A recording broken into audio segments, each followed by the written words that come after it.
Esta semana vamos a comenzar a hablar sobre el concepto de derivada.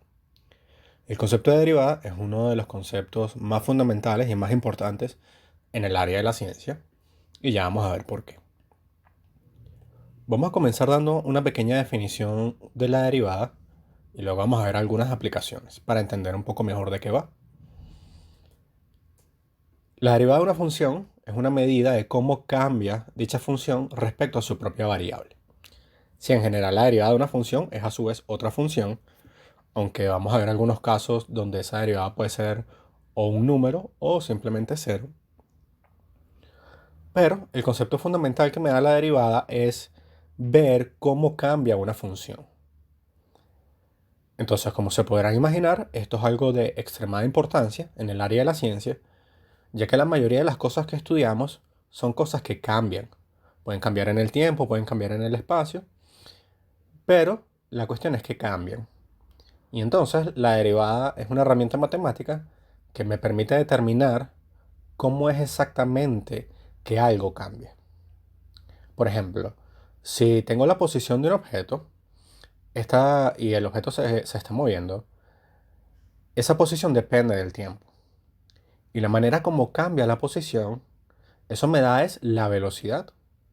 Por ejemplo, si un objeto está en una posición cero y luego en una posición 100 metros y se tardó un segundo, yo puedo decir que su velocidad es 100 metros sobre segundos. La semana pasada vimos que la definición de velocidad la podíamos dar en términos de un límite, que era la variación de la posición entre la variación del tiempo, dividido, exacto, cuando el tiempo tendía a cero. Ese límite en el fondo se va a convertir en una derivada, y eso lo vamos a ver al final de este video, cómo se relacionan las derivadas y el límite. Pero bueno, la idea es que cuando yo tengo alguna magnitud física, por ejemplo, la posición que cambia en el tiempo, su derivada, es decir, cómo cambia, es la velocidad. A su vez, cómo cambia la velocidad en el tiempo, su derivada es la aceleración. Y así. Entonces, es un concepto, como les digo, muy importante, ya que la mayoría de las cosas que nosotros estudiamos en ciencia son cambios respecto a algo.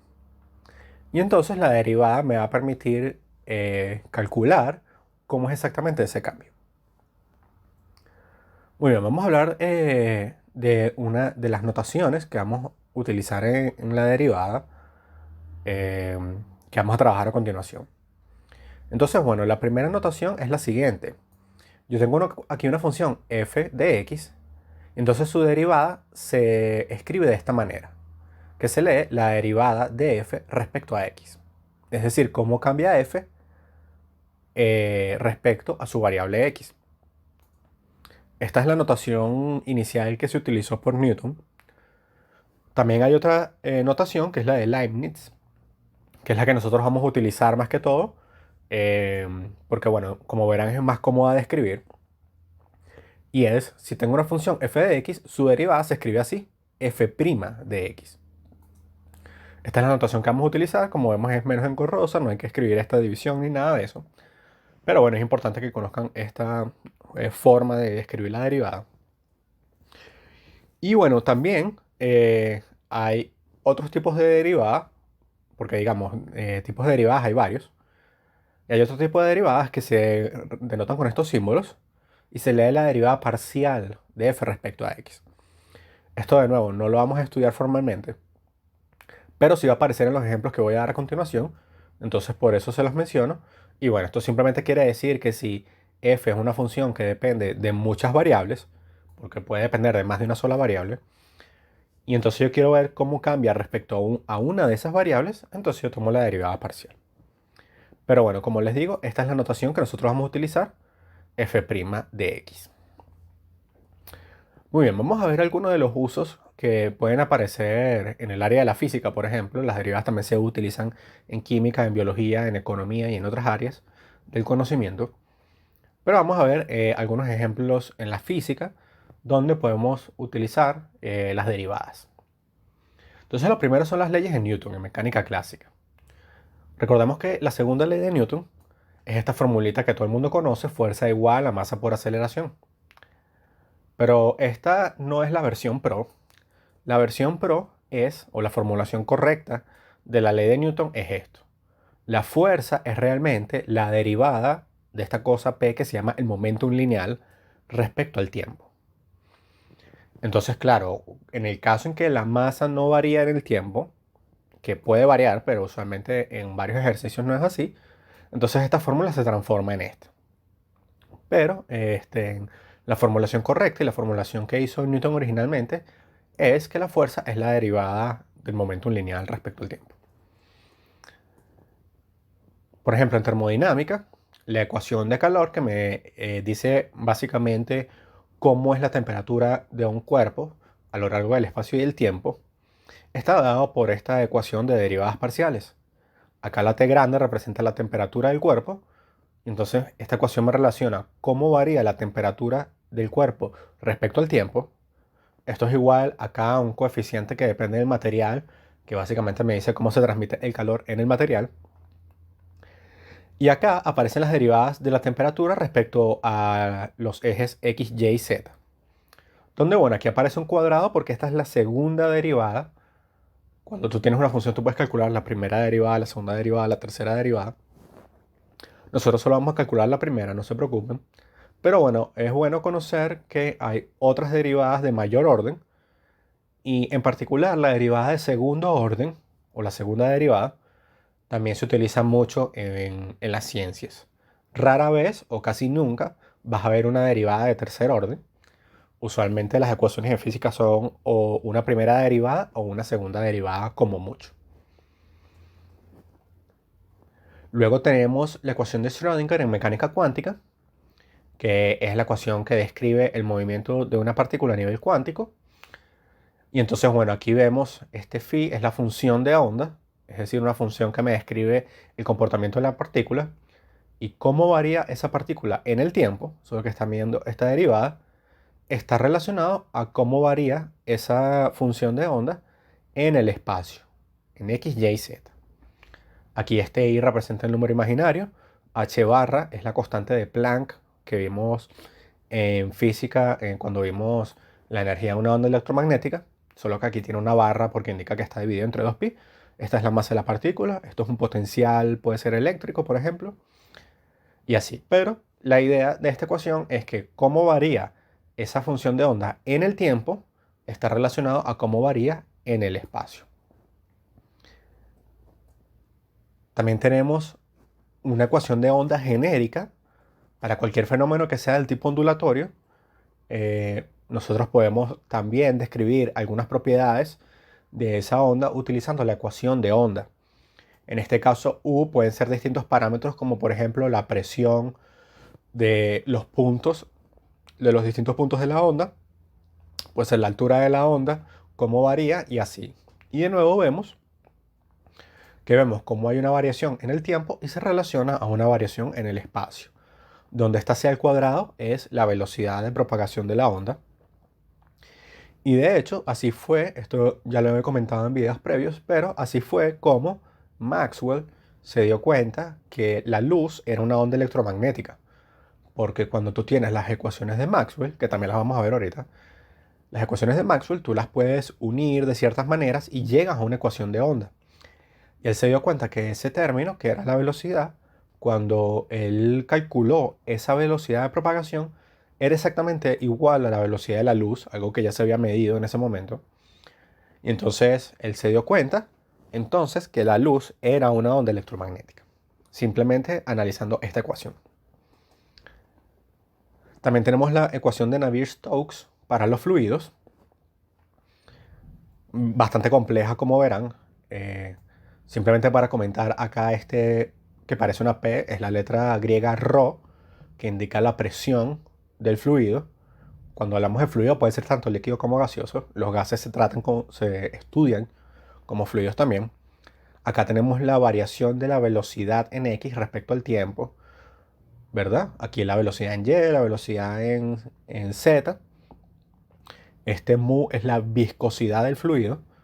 Acá esta P mayúscula representa la presión, acá nuevamente la densidad y esta G es como la aceleración de las partículas del fluido. Entonces se podrán imaginar que si yo quiero describir matemáticamente la estructura de un humo de cigarro, por ejemplo, Esto es una forma extremadamente compleja y por lo tanto las ecuaciones que lo van a describir también son extremadamente complejas. Y bueno, en particular esta ecuación de Navier-Stokes es parte de algo que se llama los 7 problemas del milenio, donde si básicamente tú resuelves esta ecuación, bueno, esto es un caso particular donde hay unas simplificaciones, porque la ecuación original realmente es más compleja, pero básicamente si tú encuentras una solución genérica a esa ecuación, te ganas $1.000.000. Entonces, bueno, tenemos las ecuaciones de Maxwell del electromagnetismo, como mencioné antes. Entonces, bueno, todos los fenómenos electromagnéticos se describen básicamente mediante estas 4 ecuaciones. Entonces, por ejemplo, estas primeras dos tienen que ver con el flujo de campo eléctrico y campo magnético. Esta ecuación me dice básicamente que el flujo del campo magnético sobre una superficie cerrada es siempre cero. La implicación de esto es que si yo agarro, por ejemplo, un imán y lo pico en dos, voy a tener ahora dos imanes y no solo un imán que tenga un pedacito norte y otro imán que tenga un pedacito sur.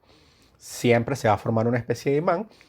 Y recuerden que las líneas de campo de un imán eran líneas cerradas. Eso es lo que representa esto. Esta tiene que ver también con el flujo del campo eléctrico y está relacionado con la carga eléctrica que hay que genera ese campo eléctrico. Las otras dos ecuaciones me muestran cómo una variación de un campo, en este caso la variación del campo magnético respecto al tiempo, genera una variación del campo eléctrico en el espacio. Y esta última ecuación, que se ve como la más compleja, esta es la ecuación que nosotros vimos cuando empezamos a ver flujo de campo magnético y cómo si variaba un campo magnético, eso generaba una corriente. Entonces, claro, esto también se relaciona a esto por el hecho de que si yo tengo una variación del campo magnético en el espacio, eso va a generar esencialmente una corriente, que es este término J, y así. Entonces, bueno, estas son las ecuaciones de Maxwell, que de nuevo simplemente estoy viendo cómo varía un campo y cómo altera el otro campo. Recuerden que cuando vimos eso del flujo de campo magnético, que él creaba una corriente eléctrica, a su vez esa corriente eléctrica creaba un campo magnético y así. Y eso lo vemos en estas ecuaciones. Si varía el campo eléctrico, eso va a variar el campo magnético, y si varía el campo magnético, eso a su vez va a variar el campo eléctrico. Y bueno, por último, claro, no son los únicos ejemplos los que estoy mostrando, son solamente algunos. Tenemos las ecuaciones de Einstein en relatividad general, donde, por ejemplo, acá, este término G mu nu me da la curvatura del espacio-tiempo, representado acá en esta figura por la Tierra hundiendo esta cosa, que se llama el espacio-tiempo. Y esa curvatura está dada por este término T mu nu, que es una cosa que se llama el tensor de energía-momentum, que es básicamente me dice si tú me das la masa de un cuerpo o la energía de un cuerpo, yo te puedo decir cómo curva el espacio. Y entonces, esta curvatura está dada por estos símbolos. Esto se llama el tensor de curvatura de Riemann. Este es el tensor de Ricci, el escalar de Ricci, perdón. Y esto es la métrica, que digamos son funciones que me dicen cómo está curvado el espacio. Y entonces, este tensor está dado por esta expresión que vemos acá, que aparecen unas derivadas acá. Son unas derivadas de esta cosa que se llaman los símbolos de Christoffel. Y a su vez esos símbolos de Christoffel están dados por unas derivadas de la métrica. Entonces, bueno, no se preocupen si no entienden mucho esto, ¿verdad? Esto es algo extremadamente complejo, pero es simplemente para ver que incluso para yo describir cómo, por ejemplo, la Tierra curva el espacio-tiempo, yo tengo que hacer uso de derivadas. Muy bien.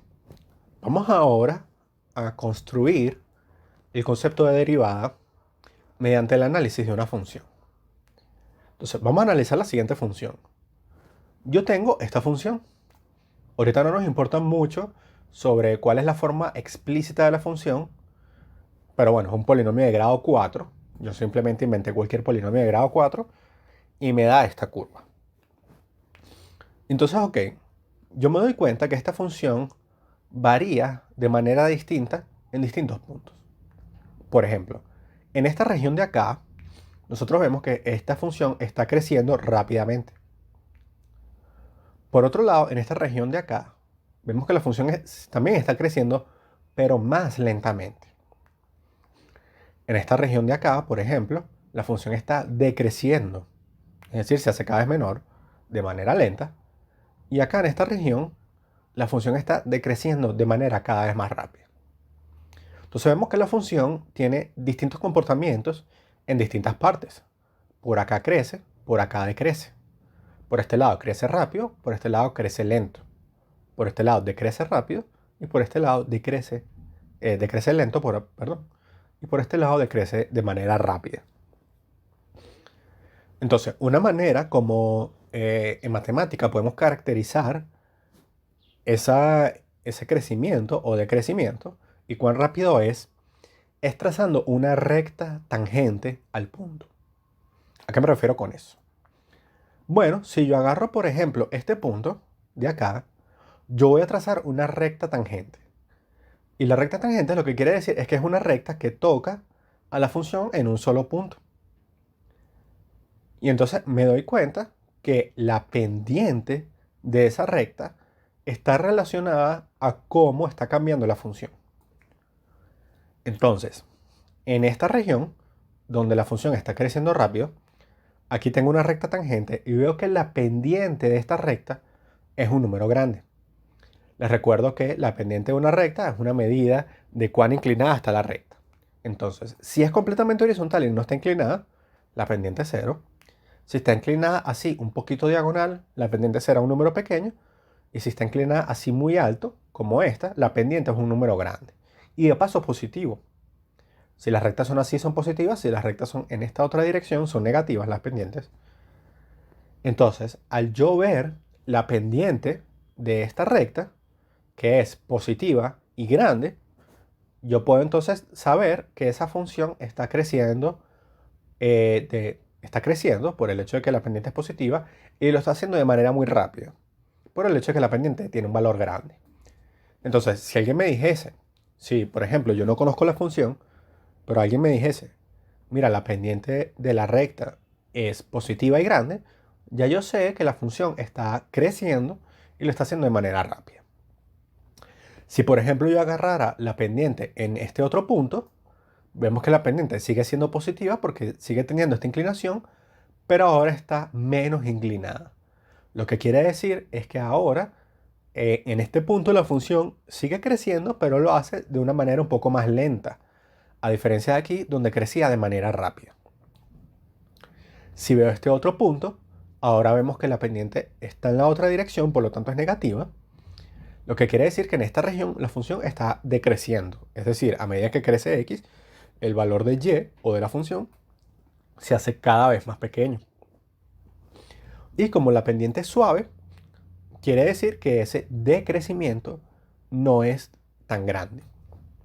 Y finalmente, si vemos una región por acá, vemos la pendiente que es negativa y bastante inclinada. Quiere decir que en este punto la función está decreciendo de manera rápida. Entonces, hay una correlación entre una función y cómo es su crecimiento o su decrecimiento, o de manera más genérica, cómo es su variación, y una recta tangente en un punto determinado. De nuevo, si yo agarro la función y veo un punto y saco la recta tangente, entonces, dependiendo de si la pendiente de esa recta es positiva o negativa, me dirá si crece o decrece, y si es un número grande o un número pequeño, me dirá si es de manera rápida o de manera pequeña. Ahora, yo quiero construir esa recta tangente de manera formal, digamos, no simplemente, bueno, agarro una regla, un lápiz y se la paso y ya, ¿no? Pero yo la quiero construir de manera formal. Entonces, vamos a hacer ahora un zoom a esta área que está acá. Y entonces vamos a hacer lo siguiente. Primero lo vamos a hacer de una manera más burda y luego lo vamos a ir refinando hasta llegar al concepto final, que es el que estamos buscando. Entonces, ok, ¿cómo yo construyo una recta? Bueno, yo sé que yo puedo construir una recta si yo tengo dos puntos. Entonces, yo voy a agarrar dos puntos y voy a querer trazar una recta en esos puntos. Entonces, bueno, primero caracterizo los puntos digo que tengo un punto A, un punto B, donde la coordenada de este punto es XA y la coordenada de este punto es XB. Por lo tanto, la coordenada Y, es decir, la altura de este punto, es la función evaluada en este punto. Entonces, si yo agarro la función, no importa cuál sea, y le evalúo en x igual a, eso me va a dar la altura. Entonces, recuerden que un punto tiene un valor en x, que en este caso es xa, y un valor en y, o su altura, que en este caso es la función evaluada en a. Por ejemplo, si la función fuese x más 1 y quiero ver cuánto valen 2, entonces x sería 2 y la función sería 2 más 1, 3. Entonces este sería el punto 2, 3, ¿no? Por dar un ejemplo. Por lo tanto, acá la altura de esta función es el valor de la función evaluado en este punto xb.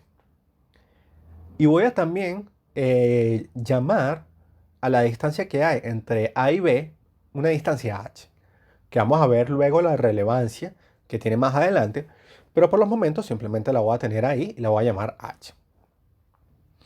Entonces yo agarro y trazo una recta entre esos dos puntos. Entre este punto que tiene coordenadas xa, f de xa y xb, f de xb. Ahora, si me doy cuenta, esto realmente no es una recta tangente porque está cortando la función en dos puntos, en este punto y en este punto. Yo creo que solo lo haga en una, pero bueno, ya vamos a ir viendo cómo puedo construir poco a poco eso.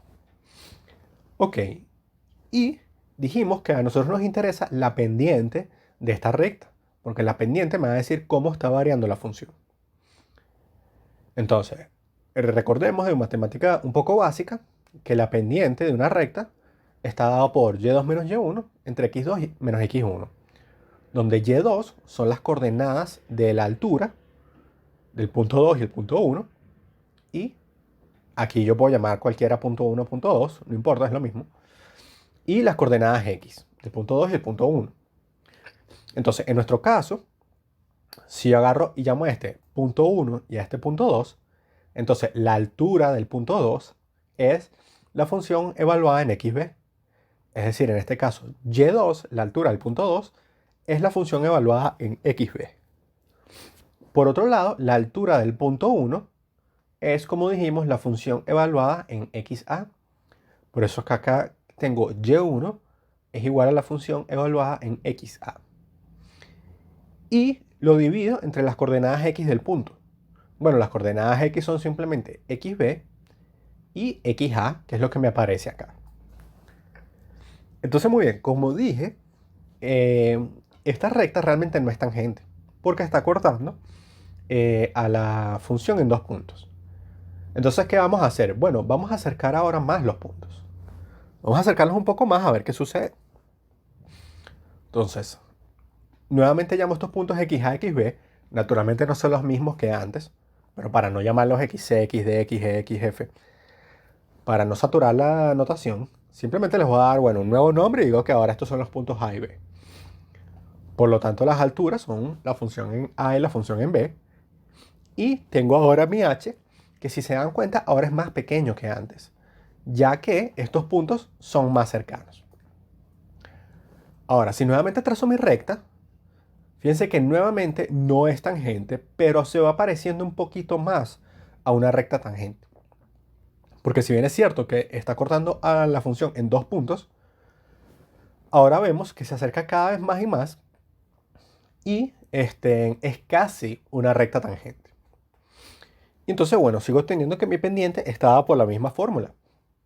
La altura del punto 2, que es f de xb, la altura del punto 1, que es f de xa, entre la coordenada x de los dos puntos 2 y 1, es decir, b menos a.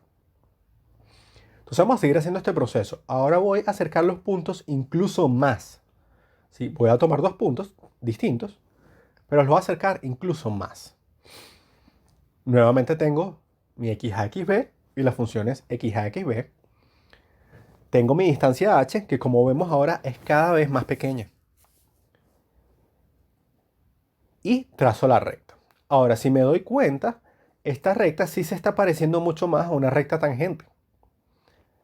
Es decir, a medida que estos puntos se acercan más y más, esa recta se va a parecer más y más a una recta tangente. Y tengo mi pendiente dada por la misma forma.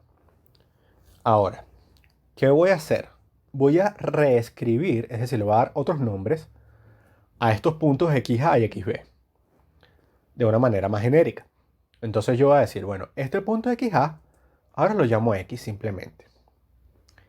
Y ahora, si me doy cuenta, como este punto B es este punto A más un pedacito que se llama H, porque está a una distancia H, quiere decir que el segundo punto lo puedo escribir como X más H.